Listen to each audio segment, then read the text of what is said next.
Сәлеметсіздер ме оқушылар? Әл-Фараби атындағы оқушылар сарайы бейнелеу өнері қосымша білім беру мұғалімі тілеуімберік әбдуайым. Бүгін 12-ші сабағы. Бүгінгі сабағымыз бізде кескіндеме сабағы бойынша тапсырма сендерге мынау қазір көктем кезі сиреннің суретін жазсақ па деген ойымыз бар.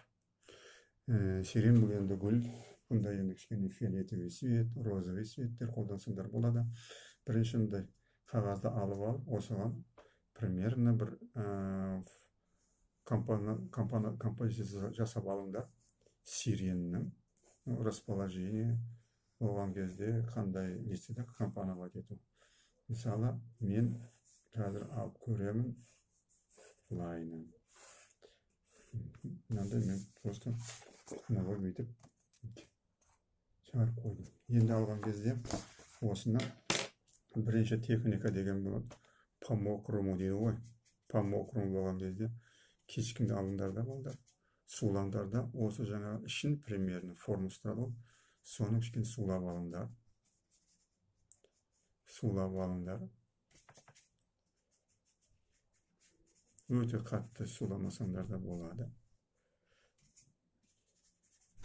Кішкене ығал болсын әйтеуір. Кішкене ығал болсын.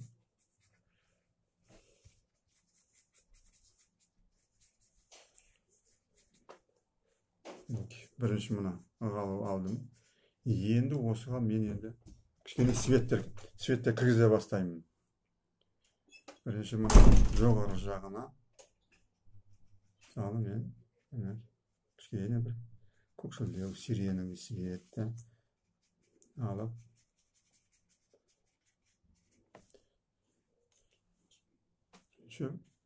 жағып шығамын.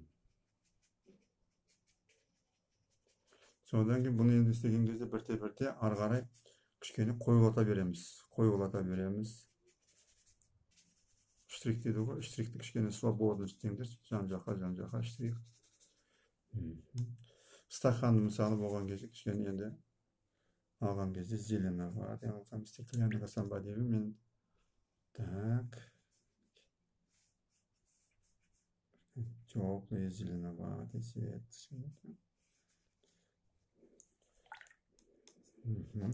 Енді осының астына жағына кішкене мен енді жаңағы сиреновыйдың астына кішкене мынандай как малиновый деймін. Розовый цветтер. Берсем ба деймін, розовый цветтер. Өйткені как теновой жағын берсем ба деп отырмын қазір. Содан кейін техниканы ары қарай бастаймыз. Макания дейді ғой жаңағы. Кепкеннен кейін кешкін ұшыменен мына примерно енді мынандай формалар тауып қойдым. Енді мынау арт фон. Фон болған кезде мен артын фон кішкене бір теплый свет болған кезде желтый, кішкене красный, ақпен араластырып, міне бүйтіп тұрып, жағып шығам, кішкене ғана теплый светтер болсын. Мынау астыңғы жағы кішкене ғана ас жағын кішкене тем береміз. Сол кезде как будто мынадан тем түсіп тұрғандай болады. Мына жағы кішкене бұл жағы светлыйлау болады. Пока мына жағы кішкене кепкенше осы фон бояй беріңдер балдар. Фонын бояй беріңдер. Сосын между ними арасында кішкене холодный цветтер. Мына жерге енді жасыл цветтер бар ғой. Арасында кішкене бүйтіп.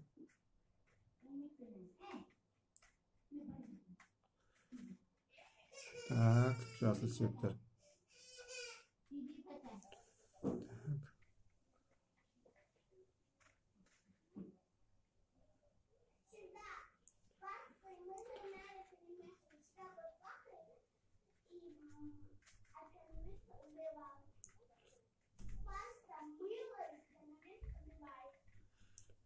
Так, примерно былай енді беріп отырмын. Енді аламыз да кішкене усилить ете бастаймыз. Көкшіл цвет аламыз. Ақты аламыз да онша енді қою қылмада алмаңдар да бүйтіп мұны да маканель свет бүйтіп. Маканеменің бірінші басып кішкене шығарыңдар. Макания.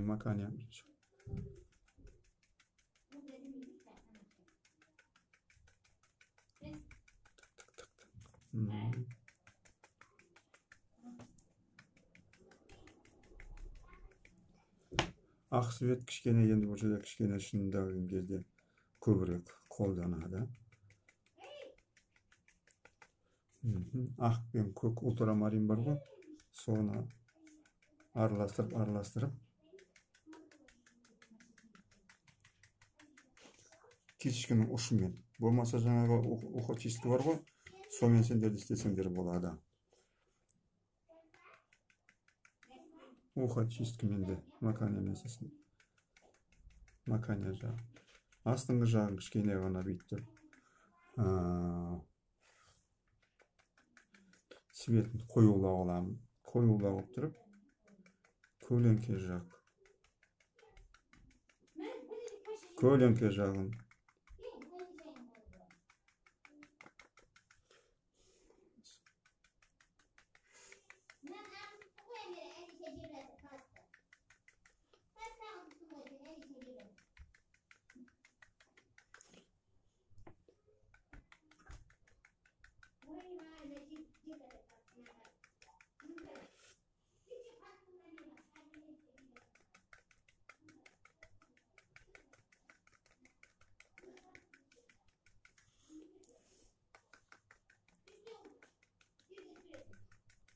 өздерің қарап отырыңдар. Процесс бұл гуаш қой, егерден дұрыс болмай жатса, үстінен жазсаңдар да болады.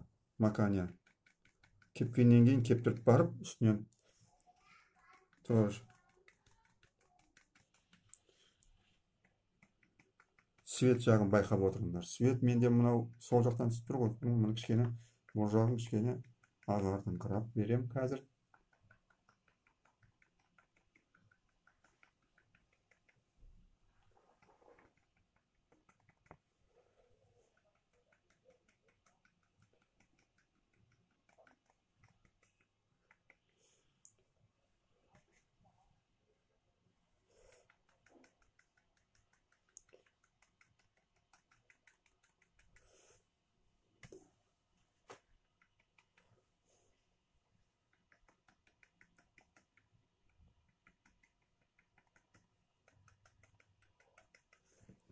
Енді мынау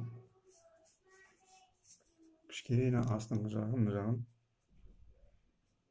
холодный алып берейін. Надан как будто мына жаққа қарай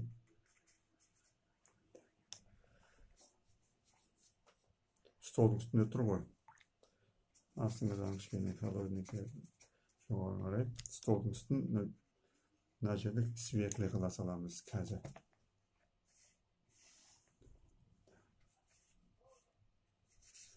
Енді процесте енді осыны кептіріп, тағы да үстінен осыны жазыңдар балдар. Міне, примерно міне. Көрдіңдер ғой, сирен как шығып жатыр. Енді осыны неғұрым үстінен ұрған сайын, бұл жақсы өзінің объемын береді. Как постепенно кептіріп осылай істеп отырыңдар. Балдар, енді осымен сабағымыз бітті.